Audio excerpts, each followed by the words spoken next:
বোকা মুসলমানদের মমতা ব্যানার্জির কাছে আনার জন্য বোকা বানাবো। আচ্ছা এই মুসলমান লোকগুলো কারা? হায় রে, আমি এই রাজ্যের মুসলমানদের ঘেন্না করতে বলছি, ঘেন্না। একটা লোক ওর কথা প্রভাবিত না হয়। মমতা ব্যানার্জি ওই জন্য তো ডেকেছে। মমতা ব্যানার্জি দেখেছে এদের নিয়ে মুসলমানদের যাতা করব, এরা হচ্ছে মুসলমান সমাজের মাথা, এদের ডেকে নিয়ে এসে মুসলমান বোকা লোকদের করবো যাতা। তো আমি পরিষ্কার বলছি, উনি বলেছেন যে যারা তৃণমূল পার্টি করছে তাদের জানাজার নামাজ, হয়তো মরে গেলে একটা সে নামাজ হয় ওই ব্যক্তির নাম, তাকে জানাজার নামাজ, তাদের জানাজার নামাজ পড়া নিষিদ্ধ। তাহলে কি এখন মুসলমানরা, যেহেতু কাসেম সিদ্দিকি তৃণমূলে গেছেন এবং নেতা হয়ে গেছে, ছোটোখাটো এটা পুরো party, direct party, MP MLA নয় কিন্তু, জনপ্রতিনিধি নয় না কিন্তু, এটা যে মমতা ব্যানার্জি থুতু, মমতা ব্যানার্জি থুতু দিলে কি পয়দা হয়? একটা জেনারেল সেক্রেটারি পয়দা হয়। মমতা ব্যানার্জি ডাইরেক্ট থুতু দিয়েছে মুখে, কার? কাসেম সিদ্দিকির মুখে, যে কিস্তি দিয়েছিল, সঙ্গে সঙ্গে জেনারেল সেক্রেটারি পয়দা হয়ে গেল।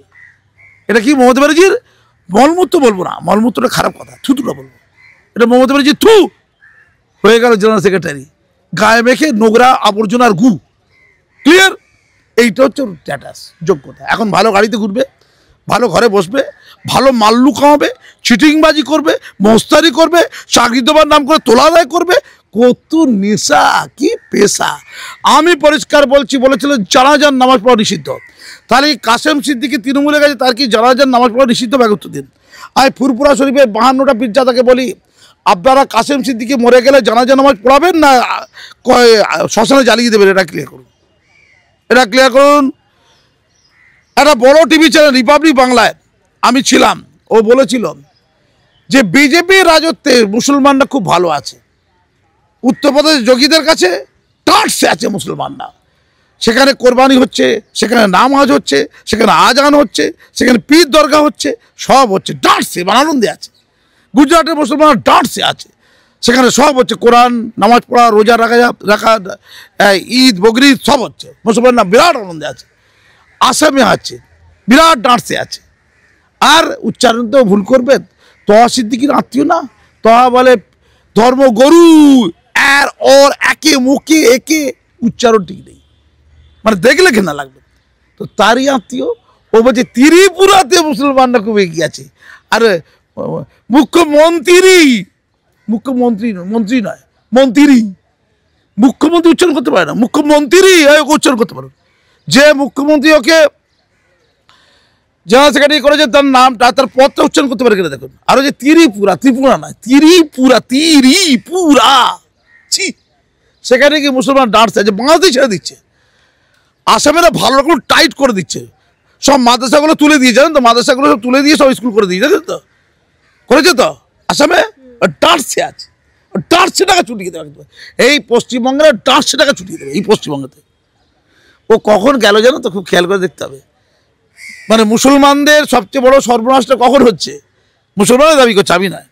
ওয়াকাব নিয়ে মুসলমানদের এই পশ্চিমবঙ্গে আন্দোলন করতে দেওয়া যাবে না, মমতা ব্যানার্জি বলেছে যে ওয়াকাব নিয়ে এখানে যদি তোমরা টু শব্দ করো, আমার চেয়ে বড় শত্রু কেউ হবে না।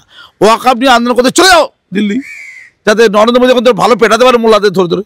নরেন্দ্র মোদী তো দিল্লি পেটাবে, ভালো পেটাবে। এটা মমতা ব্যানার্জি বলার পর রাজ্যের মুসলমান সমাজ ক্ষেপে লাল হয়ে গিয়েছিল, কিন্তু বিরাট আনন্দিত হয়েছিল কাসেম সিদ্দিকি। এই তো সুযোগ, ইফতার পার্টিতে ডাকা হলো, মন দিয়ে খাওয়ানো হলো, পরিচর্যা করা হলো। এ দাবি করছিল নওশাদ সিদ্দিকি তৃণমূলে নাকি ঢুকে যাচ্ছে, নওশাদ বলছে তৃণমূল আমাকে প্রপোজ করেছে, আমি যাইনি। তখন দেখলে এই তো সুযোগ, ভ্যাকেন্সি আছে, দিদির উপরে চাম করি, দিদি আমাকে যাতে পদ দিয়ে দেয়, আমি বিকল্প হবো, নওশাদের বিকল্প আর তহা সিদ্দিকির বিকল্প, তাই চাম লম্ফ। ক্লিয়ার?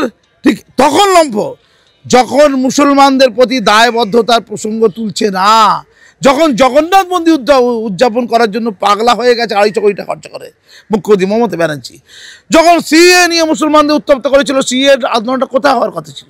দিল্লিতে। পশ্চিমবঙ্গে করলো কেন? ক্যাকাচিচি করলো কেন? কেন 100 দিনের কাজ নিয়ে দিল্লিতে গিয়ে বসে থাকে, এখানে হই করে কেন? ওটা দিল্লির প্রশ্ন হতো। তাহলে তখন দিল্লিতে যাওয়ার কথা বলে না। আর ওয়াকাব নিয়ে আসলে মুখে জুতো মারলো, ডাইরেক্ট জুতো। আগে করতে দিল ওই শামসেরগঞ্জে 2টো হিন্দুকে মারার বন্দোবস্ত হয়ে গেল, এবার এই দিকটা ম্যানেজ করতে হবে হিন্দু ভোটটা, তাই বলে দিল তোদের ওয়াকাবকে পাত্তা দিতে। আসলে পাত্তা যায় না। এই যে ওবিসি নিয়ে হচ্ছে, একগাদা সার্ভে হচ্ছে, সুপ্রিম কোর্টে হেরে যাবে, দেখবেন ছেলে খেলা হবে। ওবিসি যখন ঢোকানো হয়েছিল, সার্ভে না করে, শুনানি না করে, ভালো করে তদন্ত না করে, সমীক্ষা না করে করা হয়েছিল, যাতে করে এটা কেসের মধ্যে পড়ে। শিক্ষকদের ক্ষেত্রে যেটা হয়েছে, চাকরি যারা হারিয়ে গেছে তাদের ওই যোগ্য অযোগ্য সঠিকভাবে বাছাই করা হয়নি, যাতে করে সুপ্রিম কোর্ট গোটা প্যানেলটা বাতিল করে দেয়। তেমনই যাতে করে ওয়াকাফের ক্ষেত্রে নরেন্দ্র মোদীর জয় হয়। জয় নরেন্দ্র মোদী কি জয়, জয় সেন্ট্রাল গভর্নমেন্ট কি জয়, জয় ওই পার্লামেন্ট কি জয়, জয় রাজ্যসভা কি জয়, জয় ভারতের প্রধান রাষ্ট্রপতি কি জয়, জয় ভারতের সুপ্রিম কোর্ট কি জয়। এইটা করার জন্য ওয়াকফ যেটা নরেন্দ্র মোদী করেছে তার উপর সিলমোহর দেওয়ার জন্য, যাতে এরা আন্দোলন করতে না পারে, তার জন্য দিল্লি যেতে বলেছে। ক্লিয়ার? ওইটা নিয়ে বিধানসভাতে বিল পাস করা যেতে পারতো, করেছে কাঁচকলা দেখি। যে ঠিক এই মুহূর্তে মাননীয়াকে খুশি করার জন্য, আর মাননীয়াও ভাবি ওই টোপে দিদি হবে না। দিদি কদিন পরে এমন ঘেন্না করা শুরু করবে জনগণ। সৌরভ গাঙ্গুলিকে দেখেছেন তো, বাংলার গর্ব সৌরভ গাঙ্গুলি ডাঙ্গুলি ছিল না, আমাদের পাবলিক ক্যারেক্টার, উনি সেলিব্রিটি নিজে বলে আমি হচ্ছি পাবলিক ফিগার। সেই সৌরভ গাঙ্গুলি শিল্পপতি হয়ে গেল। আগে ছিল সিপিএমের, তারপরে হলো বিজেপির, এখন হলো তৃণমূলের। ও নোংরা ব্যবসায় নেমে গেছে। আমি ঘেন্না করার কথা প্রথম বলেছিলাম, এখন রাজ্যের অর্ধেক লোক ঘেন্না করতে শুরু করে দিয়েছে। সৌরভকে দেখলেই লোক গায়ে থুতু ফেলবে, এরকম একটা অবস্থা। উনি তো বিখ্যাত বিখ্যাত জায়গায় থাকবেন, ওখানে থুতু যাবে না। আম লোকের কাছে মিশলে কিন্তু অশ্রদ্ধা কাকে বলে দেখে দেবে। ঠিক তেমনই এই পীর আর পীরজাদার দল একটা সময় আক্রান্ত হবে, চ্যালেঞ্জ বলে রাখলাম। মানুষের চোখ খুলে যাচ্ছে কিন্তু এরা যে কত বড় সমাজের কলঙ্ক, এরা যে কত বড় কোনো ধর্মীয় অনুষঙ্গের কলঙ্ক, কত বড় ব্যবসাদার, এটা যখন প্রমাণ হয়ে যাবে, ওই অনুগামীদের দলই পাথর নিয়ে ইট ছুঁড়ে পিছন দিকে যাবে, পিছনে দৌড়বে। তখন দিদি বলবে একে কখন যে জেনারেল সেক্রেটারি তারাই আগে দেখি। ওরে বাবা ছেড়ে দেবা কেঁদে বাঁচি। মাননীয়া অপেক্ষা করুন। এই মৌলবাদকে নিয়ে আপনি অনেক খেলেছেন। আপনার মাসুম আক্তারদের পছন্দ হবে না, আপনার তোহাকে মুসলমানদের নেতা পছন্দ, যে উচ্চারণ করতে পারে না।